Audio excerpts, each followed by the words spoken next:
Welcome back to Shropshire Business Live TV. We are live here at Salop Leisure in Shrewsbury, where the stage will be set very shortly here for the launch of the Shropshire Chamber of Commerce Business Awards, which kicks off at 5:30. So we had stuntman Justin Pearson with us. We've now got some man in his seat who does all his own stunts, I think, as far as I know. And Andy Begley, Chief Executive of Shropshire Council. You don't use stunt doubles for anything, do you? Not that I'm aware of. Do all your own work. But it's given me some ideas. No, you're going to be on stage for the Business Awards launch tonight, aren't you? Talking about the council and both local authorities in Shropshire have supported the Business Awards for many years, haven't they? Why is celebrating success so important, do you think? I think particularly now more than it's ever been, in terms of, we've come through the past couple of years, everything's been under pressure, we've all been struggling. So I think the idea of celebrating what we're doing at the moment, celebrating success is vital for this, but that encouragement piece, and for me that whole collaboration is so critical. So helping each other even in a competitive market is the way forward, so it's really important for us. And we had some good news, Shropshire Council, in the last few days, haven't you, in terms of money from the government's levelling up fund and various things, so lots of things to be optimistic about right now. Absolutely. I mean, we've been waiting our turn for it, but we've finally got funding. Tinged with a little bit of disappointment because we put a few bids in for the levelling up fund, but really excited that we've got nearly £80 million coming in for the Riverside development, which is fantastic. So that's a real inject for us. Does that mean you can do more with the project, or just do it quicker? I think a bit of both, if I'm being honest. Right. It gives a fantastic bit of credibility for us. We can move forward quicker with some of those initial steps, so it does accelerate that, but it just puts it on a much firmer footing for us. And although it's Shrewsbury-centric, I understand that, and we weren't successful with the other bids around the county, this is still vital for the whole of Shropshire. And don't forget, we're still in the queue for those subsequent bids. Does that help bring in private investment as well then into the county? I think it absolutely does. This is really important for us, and personally for me, for the next 12 months, I think it's a critical role for the council, and me personally within the council actually, it's flying the flag for Shropshire, attracting that kind of mixture of investment, private investment absolutely, public to public investment, how do we bring the community and voluntary sector through, the private sector through, so it's that whole mix. But yeah, absolutely, how we raise the profile to benefit the county as opposed to either just the town. Because I know, obviously, yes, that was focusing on Riverside and in Shrewsbury, but you put bids in for Oswestry as well, didn't you? We did, for Oswestry, for Craven Arms, and for a wider transport piece. The transport piece was really essential for us because that unlocks so much. Yes. The whole Craven Arms agenda, that was again unlocking economic development for that part of the county. So we are disappointed with that, but as I say, we're still in the running for future funding rounds. Do you have to resubmit then? Or you do resubmit for that particular one, but I'm really interested in attracting other funding. And as you say, you mentioned private investment before, but what does that new horizon look like for us as a local authority? And I think, as with any other organisation at the moment, we're challenged in financially challenging times, so we've got to think a bit differently and think a little bit more creatively. So as an organisation, how do we raise that profile, not just locally, regionally, but nationally and internationally, and attract that kind of interest, because it's all good for us. What it will do for tourism, what it will do for local commerce, it's all that virtuous cycle, so it impacts on everybody. And it comes, of course, all this at a time when you're rolling out your economic growth strategy as well, aren't you, where a lot of the elements that are embedded in this levelling up fund are crucial for the bigger picture. It is, and it's almost like we've got a plan for this. Almost like you thought it was coming, and now it's coming, and you've thought this through. Indeed. So joking aside, it's taken us 12-18 months to really launch the Shropshire plan per se. We did that at the end of last year, and that really articulates what our intentions are, what our bigger objectives are. And normally councils write a corporate plan, and it's hideously interesting in lots of different ways, and normally sits on a shelf. We've purposely avoided that. This is a Shropshire plan. It's designed for Shropshire, and it articulates our role as a council in how do we stimulate that, how do we steward that, how are we encouraging that, and it sits within 4 simple pillars: the healthy economy, healthy people, because you can't have a healthy population without a healthy economy, and vice versa. Healthy environment, which is top of everybody's agenda, and then finally is a healthy organisation, which is saying we've got to be in shape, if we're going to support the economy to get into shape. We went down to Bishop's Castle on SBLTV a couple of months ago Yeah. to see the work that had been done on the Enterprise Park down there. And what's so interesting, I think, at the moment is you can read the media headlines and they're saying we're on the verge of recession, it's going to be tough this year.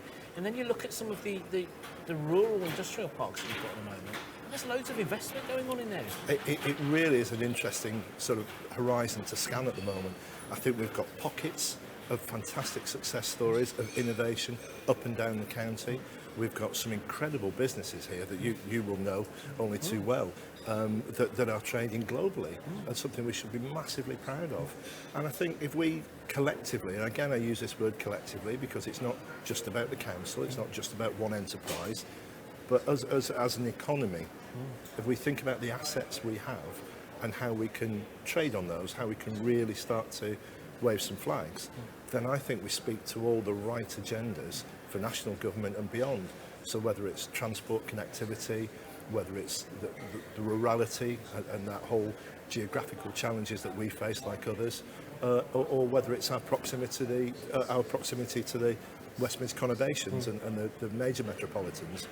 But actually, are we those green lungs that support, the Midlands? It's all those great things that we've got to just get a little bit better about articulating for everybody's benefit. And as you say, we are a rural county. You've got Whitchurch in the north, it's 35 miles or however far to Ludlow.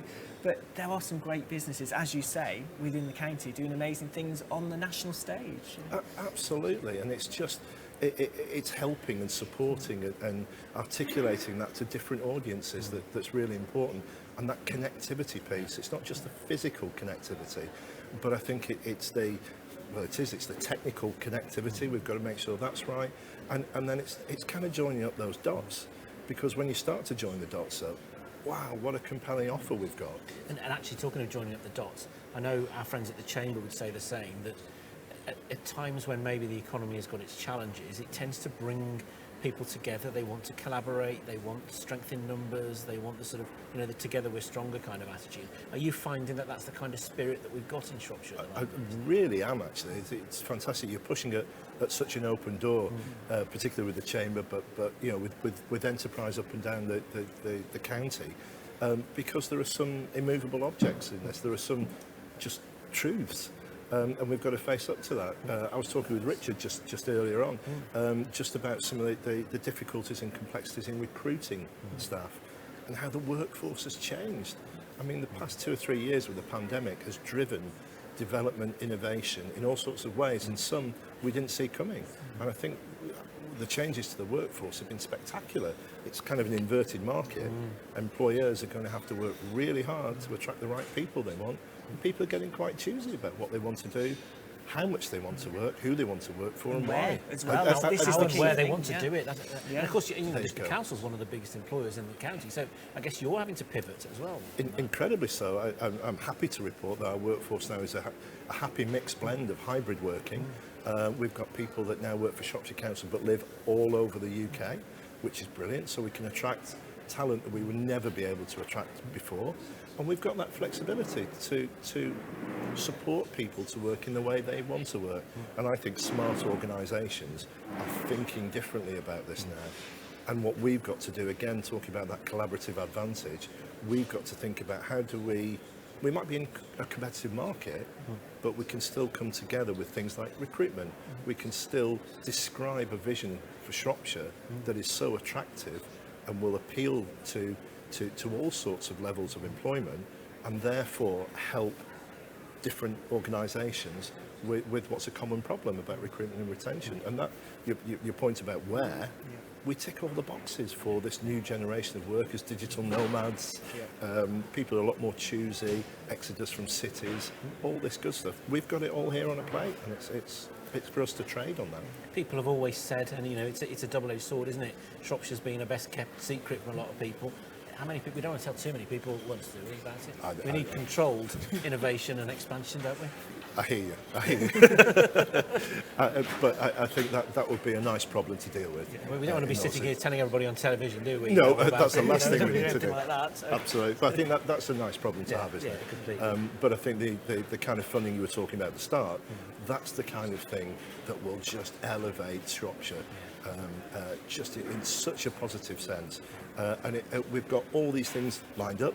We've got all these things planned. So the economic strategy, absolutely. We're ready for this funding. We've probably got too many ideas than we have funding for, which again is great. So we can pull down, we can sequence this, and hopefully this will just push us forward on that trajectory that helps us trade out of what is a very difficult financial context at the moment. Absolutely. Well, I look forward to chatting with you in more detail on the Shropshire Business Awards launch stage in a couple of hours' time. Indeed. Andy, thank you very much indeed. Thank you, Andy.